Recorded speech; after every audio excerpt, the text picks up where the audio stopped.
Assalamualaikum warahmatullahi wabarakatuh. Perkenalkan, nama saya AM Alfozan Nuryadin dari Program Studi Pendidikan Sejarah Angkatan 2019. Pada kesempatan kali ini saya akan mencoba menjelaskan tentang sejarah Indonesia pada masa pendudukan militer Jepang. Nah, adapun video ini dibuat dalam rangka memenuhi tugas mata kuliah Strategi dan Media Pembelajaran Sejarah. Pada pemaparan saya kali ini, saya akan menggunakan media pembelajaran berupa peta, yang alat dan bahannya ialah sebagai berikut. Yang pertama ialah gabus, kemudian kertas karton, double tip, dan isolasi bening. Lalu kita juga memerlukan alat-alat tulis seperti spidol, pensil, pulpen, karet penghapus, dan juga penggaris. Kemudian kita juga memerlukan pensil warna. Kemudian gunting, dan yang terakhir ialah pin untuk menandai lokasi pada peta yang akan kita sebutkan.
Keberhasilan Jepang menghancurkan Pearl Harbor menambah semangat dan kepercayaan diri Jepang untuk menguasai wilayah Asia Pasifik melawan pasukan sekutu. Dalam melancarkan serangannya, Jepang membagi kekuatan pasukannya menjadi dua, yaitu Angkatan Darat atau yang disebut Rikugun dan Angkatan Laut atau disebut dengan Kaigun. Angkatan Darat bergerak mulai dari Indochina untuk merebut Semenanjung Malaya, Singapura, Pulau Luzon, Myanmar, dan Sumatera. Sementara Angkatan Laut bergerak dari Pulau Hawaii, Mindanao, Kalimantan, Sulawesi, Ambon, dan Papua. Selanjutnya, kedua angkatan militer Jepang tersebut bersatu menyerang Jawa sebagai pusat pemerintahan Belanda. Pada awal kedatangannya ke Indonesia, Jepang berusaha menguasai daerah-daerah yang memiliki kekayaan minyak bumi. Oleh karena itu, wilayah pertama yang dikuasai Jepang antara lain ialah Tarakan, Balikpapan, Samarinda, dan Kota Bangun. Nah, setelah menguasai kota-kota penting di Kalimantan, Jepang kemudian melanjutkan penyerbuannya ke Pulau Sumatera. Pada 14 Februari 1942, Jepang menurunkan pasukan penerjun payung ke Palembang. Dan selanjutnya pada 16 Februari 1942, Palembang dan sekitarnya berhasil diduduki oleh Jepang. Jatuhnya Palembang ke tangan Jepang memudahkan jalan bagi Jepang untuk menyerbu ke Jawa sebagai pusat kekuatan militer dan pemerintahan Hindia Belanda. Pendudukan Jepang terhadap Palembang mempunyai arti yang sangat penting dan strategis, yaitu memisahkan antara Batavia yang menjadi ibu kota, menjadi pusat kedudukan Belanda di Indonesia, dan Singapura sebagai pusat kedudukan Inggris. Kemudian pasukan Jepang melakukan serangan ke Jawa dan menyerang pusat kekuatan Belanda di Batavia.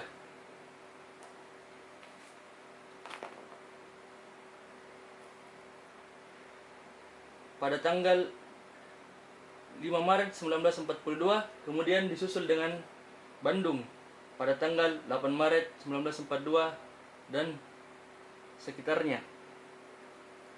Akhirnya, pasukan Belanda di Jawa menyerah kepada Panglima Bala Tentara Jepang yaitu bernama Imamura di Kalijati, Subang pada tanggal 8 Maret 1942.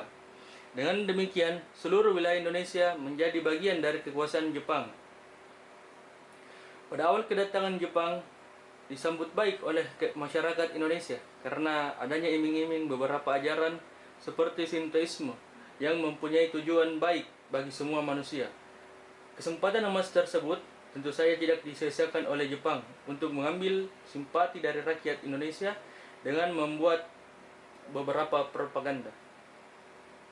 Adapun propaganda yang dilakukan Jepang diantaranya bendera merah putih dan bendera Jepang dikibarkan saling berdampingan. Selain itu, Jepang memproduksi barang-barang yang unik dengan harga jual yang rendah. Dan program Pan Asia Jepang yang membentuk gerakan 3A yang berarti Jepang adalah pemimpin Asia, Jepang adalah pelindung Asia, dan Jepang adalah cahaya Asia. Pada tahun 1942, Markas Besar Tentara Jepang mempunyai ide bahwa segala penduduk perlu dilabatkan ke dalam suatu kegiatan militer dan pertahanan. Atas dasar itu, maka Jepang mengeluarkan aturan untuk membentuk suatu pemerintahan yang berbasis militer. Nah, pada saat itu Jepang membagi 3 daerah atau wilayah untuk dijadikan suatu area pertahanan dan militer di Indonesia, yaitu Tentara ke-25 untuk wilayah Sumatera dan berpusat di Bukit Tinggi. Kemudian Tentara ke-16 untuk wilayah Jawa dan Madura dan berpusat di Jakarta. Kemudian Armada Selatan kedua untuk wilayah Kalimantan, Sulawesi, dan Maluku yang berpusat di Makassar.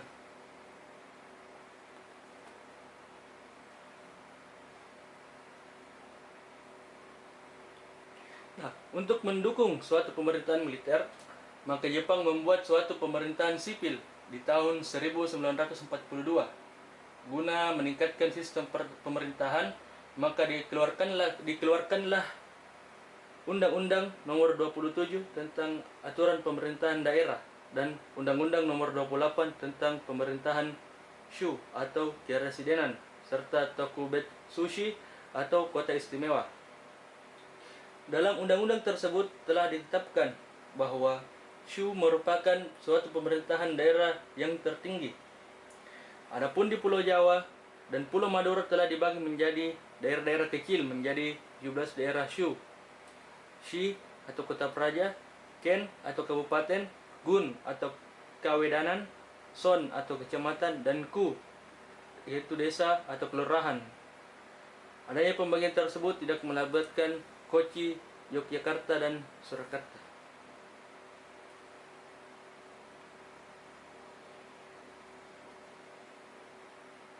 Ya, mungkin demikian pemaparan materi tentang pendudukan militer Jepang di Indonesia yang dapat saya sampaikan.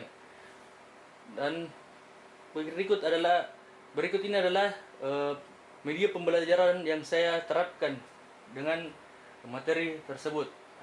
Lebih dan kurangnya mohon dimaafkan. Wabillahi taufiq wal hidayah. Wassalamualaikum warahmatullahi wabarakatuh.